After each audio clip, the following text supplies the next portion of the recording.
El Canal de Suez es un canal artificial navegable situado en Egipto, que une el mar Mediterráneo con el Golfo de Suez, en el Mar Rojo, a través del Istmo de Suez. El canal convirtió a la región del Sinaí en una nueva península, constituyendo la frontera entre los continentes de África y Asia. Su longitud es de 193 kilómetros entre Puerto Said, en la ribera mediterránea, y Suez, en la costa del Mar Rojo.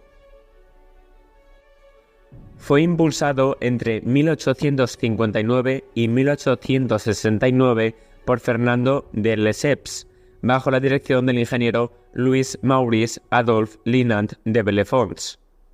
Pertenece a Egipto desde la nacionalización de la compañía franco-británica Suez Canal Company en 1956 y la posterior Guerra del Sinaí en 1957.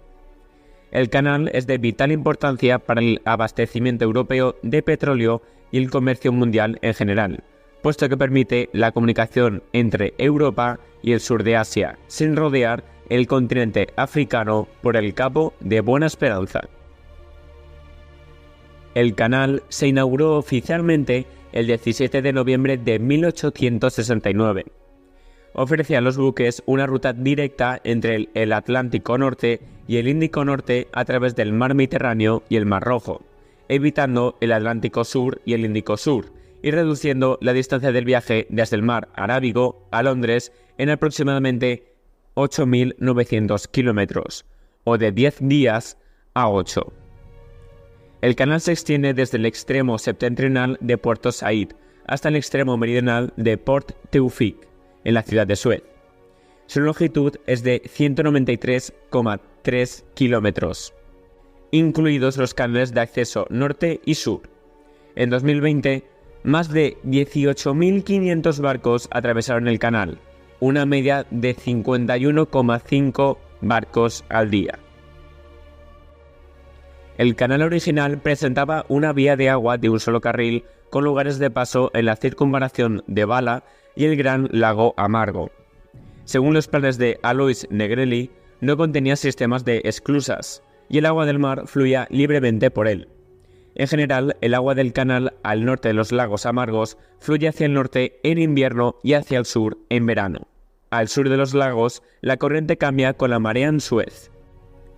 Aunque el canal era propiedad del gobierno egipcio, los accionistas europeos, en su mayoría británicos y franceses, eran dueños de la empresa concesionaria que lo explotaba hasta julio de 1956, cuando el presidente Gamal Abdel Nasser lo nacionalizó, hecho que provocó la crisis de Suez de octubre-noviembre de 1956. El canal es explotado y mantenido por la Autoridad del Canal de Suez, SCA, de Egipto, de propiedad estatal. En virtud de la Convención de Constantinopla, puede ser utilizado en tiempo de guerra como en tiempo de paz, por todos los buques de comercio o de guerra, sin distinción de pabellón. No obstante, el canal ha desempeñado un importante papel estratégico militar como atajo naval y punto de estrangulamiento. Las armadas con costas y bases en los mares Mediterráneo y Rojo, Egipto e Israel, tienen un interés particular en el Canal de Suez. Después de que Egipto cerrara el Canal de Suez al comienzo de la Guerra de los 6 días, el 5 de junio de 1967, el canal permaneció cerrado precisamente durante 8 años, reabriéndose el 5 de junio de 1975. En 2014, el gobierno egipcio puso en marcha la construcción de la ampliación y el ensanchamiento de la circunvalación de Balá en 35 kilómetros para acelerar el tiempo de tránsito del canal. La ampliación pretendía casi duplicar la capacidad del canal de Suez, pasando de 49 a 97 barcos al día. Con un coste de 59.400 millones de libras egipcias, 9.000 millones de dólares al cambio, este proyecto se financió con certificados de inversión con intereses emitidos exclusivamente a entidades y particulares egipcios. El nuevo canal de Suez, como se denominó la ampliación, se inauguró en una ceremonia el 6 de agosto de 2015. La Autoridad del Canal de Suez inauguró oficialmente el nuevo canal lateral en 2016. Este canal lateral, situado en el lado norte de la extensión oriental del Canal de Suez, sirve a la terminal este para el atraque y desembarque de buques de la terminal. Como la terminal de contenedores del este está situada en el propio canal. Antes de la construcción del nuevo canal lateral, no era posible atracar o desatracar buques en la terminal mientras un convoy estaba en marcha.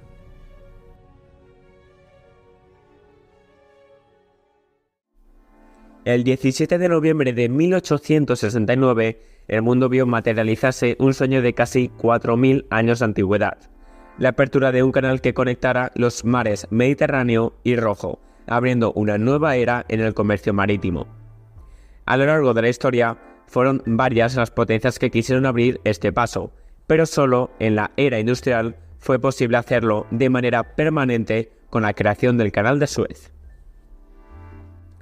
Diversos autores de la antigüedad hablan de los primeros intentos de abrir esta vía de comunicación marítima.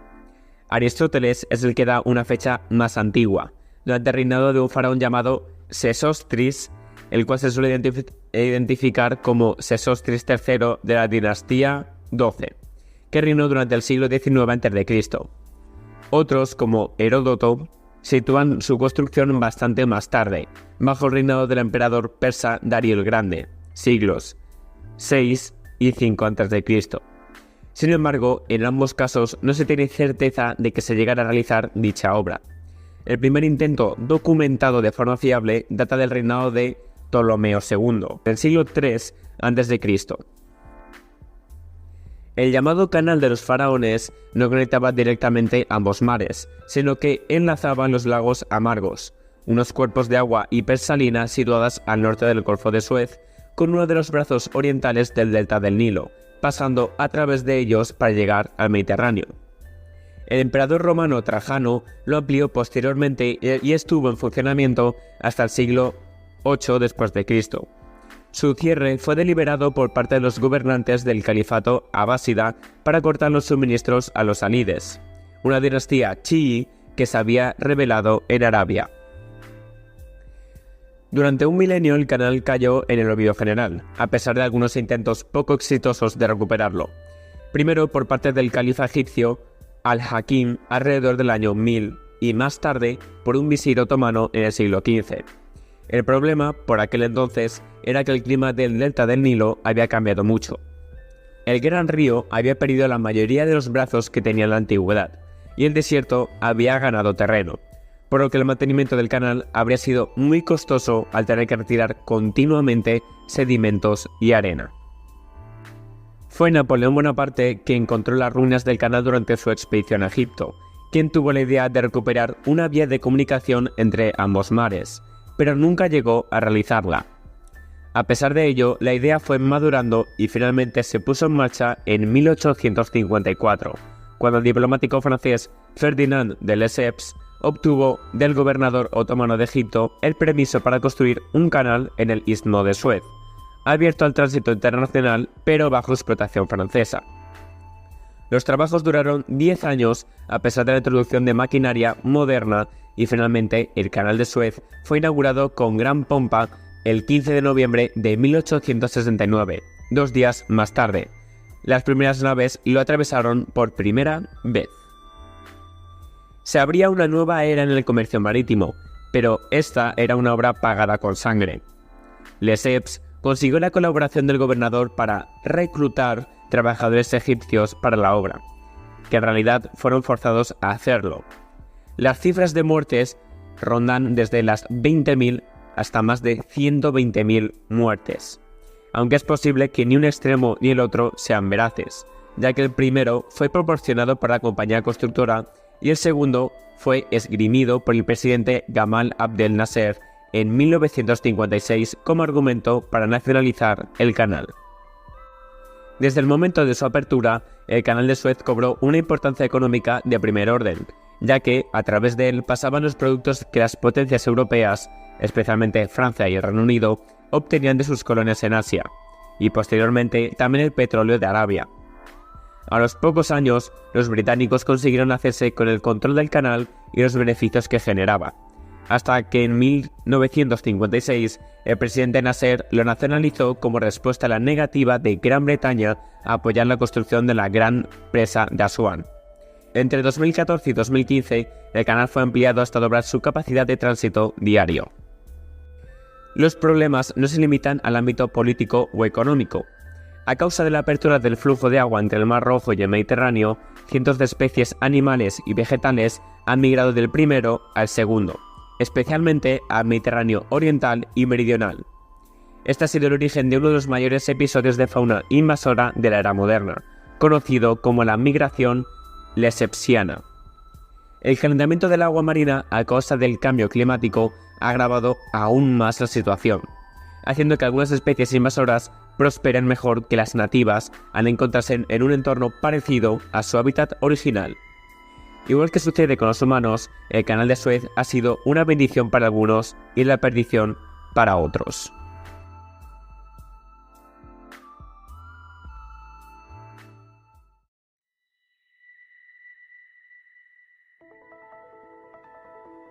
Cuando el Ever Given, uno de los buques portacontenedores más grandes jamás construidos, que es más un rascacielos horizontal que un barco, se quedó atascado en el canal de Suez durante 6 días en marzo, paralizó el transporte marítimo mundial y congeló casi $10.000 millones de comercio al día.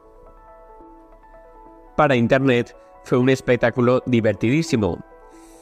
Para el transporte marítimo mundial fue una lección de la peor pesadilla sobre los peligros de una nueva clase de megacargadores que operan en espacios reducidos. Según Richard Mead, redactor en jefe de Lloyd's List, una publicación de inteligencia marítima, fue una llamada de atención para la industria naviera. Sin embargo, 4 meses después, ni el canal, eje de la cadena mundial de suministro, ni el sector naviero que depende de él, han abordado algunos de los problemas más críticos que provocaron el encallamiento. Egipto, a pesar de que conduce la investigación oficial del incidente, ha parecido a menudo más interesado en ganar la batalla de las relaciones públicas y en exigir más indemnización al propietario del barco que en determinar qué fue lo que falló o en tomar medidas para evitar que se repita. Aunque los fuertes vientos, la causa original de la encalladura, fueron un factor que desvió el rumbo del barco, una investigación de The New York Times reveló que una serie de instrucciones de los pilotos egipcios parece haber empeorado las cosas, lo que hizo que el barco se descontrolara y chocara contra las 2 orillas del canal. La autoridad del canal tampoco proporcionó los remolcadores que podrían haber ayudado a mantener el barco en la pista, en violación de las propias normas de la autoridad. No obstante, la autoridad del canal ha eximido a sus pilotos de toda culpa y no ha reconocido el descuido ni ha tomado medidas para cambiar sus procedimientos. En otras cuestiones, Egipto ha prometido cambios. En lo que respecta a una de las causas fundamentales del encallamiento, el cómico desajuste entre el tamaño del Ever Given y la anchura del canal, Egipto ha anunciado planes para ampliar el paso más estrecho del canal, donde el barco se quedó atascado. La autoridad del canal también ha señalado que proporcionará más capacitación a sus pilotos, aunque no ha dado ningún detalle. Pero, a pesar del llamado de los expertos en seguridad marítima a favor de que el sector revalúe el tamaño de los buques portacontenedores, que han aumentado de tamaño hasta alcanzar proporciones gigantescas con el fin de ahorrar, y para que los puertos y canales realicen ajustes para acomodarlos, ha habido pocos indicios de que vayan a producirse cambios.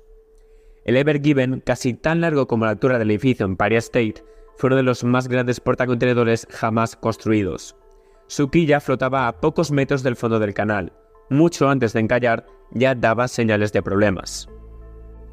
Justo antes del amanecer del 23 de marzo, el clima en la zona del canal estaba empeorando, y los vientos del sur habían aumentado, lo que provocó una ráfaga de conversaciones por radio entre los barcos que esperaban para cruzar.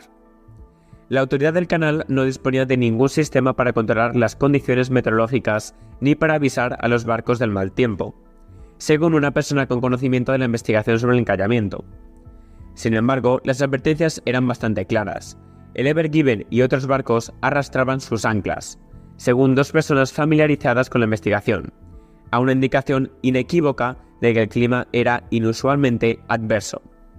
El capitán del barco, Christian Canzabel, decidió seguir adelante de todos modos, tal vez sometiéndose a las mismas exigencias comerciales de la alta presión que han llevado a la industria a construir portacontenedores cada vez más gigantescos en los últimos 15 años. El mercado mundial del transporte marítimo ya estaba bajo presión, porque los consumidores occidentales, bajo confinamiento, se habían dedicado a hacer pedidos por internet durante la pandemia de coronavirus.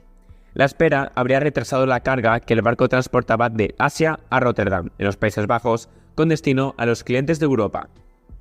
Cuando el Ever Given ingresó al canal, en un convoy de buques que iban hacia el norte, el viento del sur aumentó repentinamente a más de 79 km por hora. Sábanas de arena se arremolinaron a través del canal, y ensombrecieron el horizonte y recortaron la visibilidad como la estática que se produce en la pantalla del televisor. Pronto, el segundo oficial del barco, que iba detrás del Ever Given, Ernest J. Caponegro, perdió de vista el característico casco color verde bosque. Cuando reapareció un poco antes de las 8 de la mañana, tardó un momento en comprender lo que estaba viendo. El barco estaba encajado en diagonal en el canal y las gigantescas letras blancas pintadas en sus costados, Evergreen, se veían a través del agua de la orilla oeste a la este. En algún momento entre la desaparición del barco en el horizonte arenoso esa mañana y su reaparición como el meme de internet más omnipresente del mundo, los intercambios entre los pilotos y el capitán se tornaron amargos. Según las normas de la autoridad del Canal de Suez, los pilotos locales asesoran a la tripulación del barco sobre el desplazamiento y la navegación, aunque los capitanes conservan la responsabilidad final y pueden anular las órdenes de los pilotos. Sin embargo, en la práctica, los capitanes suelen recurrir a la experiencia de los pilotos y rara vez contravienen sus órdenes, según declararon en entrevistas varios oficiales de barco que han atravesado el canal. El capitán está en una situación muy difícil, porque, básicamente, es malo si toma medidas y es malo si no lo hace, comentó Alfred Kufler, abogado marítimo con extensa experiencia. Hay un piloto, es el experto local, dependes de él, así que no puedes ignorar al piloto fácilmente. Esa dinámica se puso a prueba casi en cuanto el barco entró en el canal. A los pocos kilómetros, el barco empezó a hacer zigzag, tal vez empujado por el viento mientras su carga de 14 pisos de altura funcionaba como una enorme vela. Sea cual haya sido la causa del movimiento inicial, los esfuerzos de los pilotos de Suez por corregir el rumbo resultaron contraproducentes. Uno de los pilotos dio una serie de órdenes inusualmente agresivas, ya que gritó al timonel indio del barco que virara con fuerza a la derecha y luego a la izquierda. Cuando el piloto envió el barco lo más lejos posible en una dirección, Canzabel intervino y lo enderezó, lo que provocó una discusión con el piloto, según una de las personas familiarizadas con la investigación. Mientras el timonel luchaba por centrar la nave, los dos pilotos también empezaron a discutir entre ellos, dijo la persona. «No hagas eso», le gritó el segundo piloto al piloto de control, según una de las personas familiarizadas con la investigación. El barco, empujado por el viento, hizo que fuera muchísimo más rápido. «La velocidad mata», dijo Paul Foran, un consultor marítimo que ha navegado por el Canal de Suez como capitán de barco. «Cuanto más rápido vas, menos control tienes». A medida que el agua que rodeaba el barco se precipitaba cada vez más rápido entre el barco y la pared del canal, su presión iba disminuyendo. Como resultado, el Ever Given sucumbió a lo que los marinos llaman el efecto banco, un fenómeno en el que la popa tiende a girar hacia una orilla mientras la proa es empujada lejos de ella, de forma parecida a la de un coche que es aspirado hacia un camión cuando lo rebasa en una autopista. El barco giraba en el sentido de las agujas del reloj y en sentido contrario. Cuanto mayor era la velocidad, menor era la presión del agua bajo su casco, lo que lo hundió peligrosamente en el agua. Fue la combinación perfecta de factores para que la proa del Ever Given se estrellara contra la orilla derecha del canal. Al final, todo terminó bien. Los trabajadores del Canal de Suez ayudaron al Ever Given con cuerdas gruesas a moverlo cada día poco a poco hasta ponerlo en la dirección de salida. Buenas noticias para todos, ¿no es así? Pues desgraciadamente no. La bolsa cayó drásticamente y se paralizó el comercio internacional durante 6 días, periodo de tiempo que estuvo encallado el barco. El propietario japonés del barco no dio ninguna explicación y, además, sigue sin decir nada al respecto. A raíz del accidente, se implantó una ley en el canal de Suez que prohibía la entrada de barcos sospechosos de poder encallarse. El Ever Given ha pasado a los libros de historia después del accidente. Algunos al canal no le dan importancia, pero desde que sucedió el accidente, todos sabemos la importancia y el factor clave que tiene el uso de este canal artificial.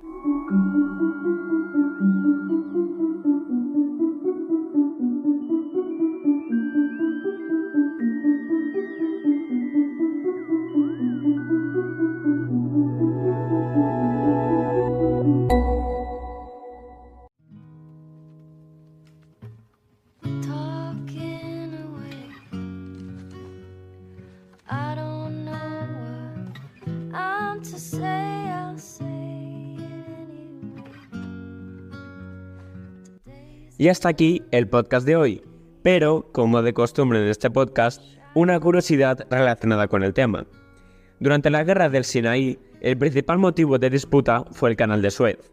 Los egipcios dieron un golpe de estado para nacionalizar el canal. Los franceses e ingleses, propietarios del canal, no estaban muy de acuerdo. Después de 6 días, tanto Francia como la corona británica les cedió a los egipcios el canal de Suez. Y ahora sí, todo. Espero que os haya gustado, no os olvidéis de seguirme en todas mis redes y de decir el tema del próximo podcast en la caja de comentarios. ¡Chao!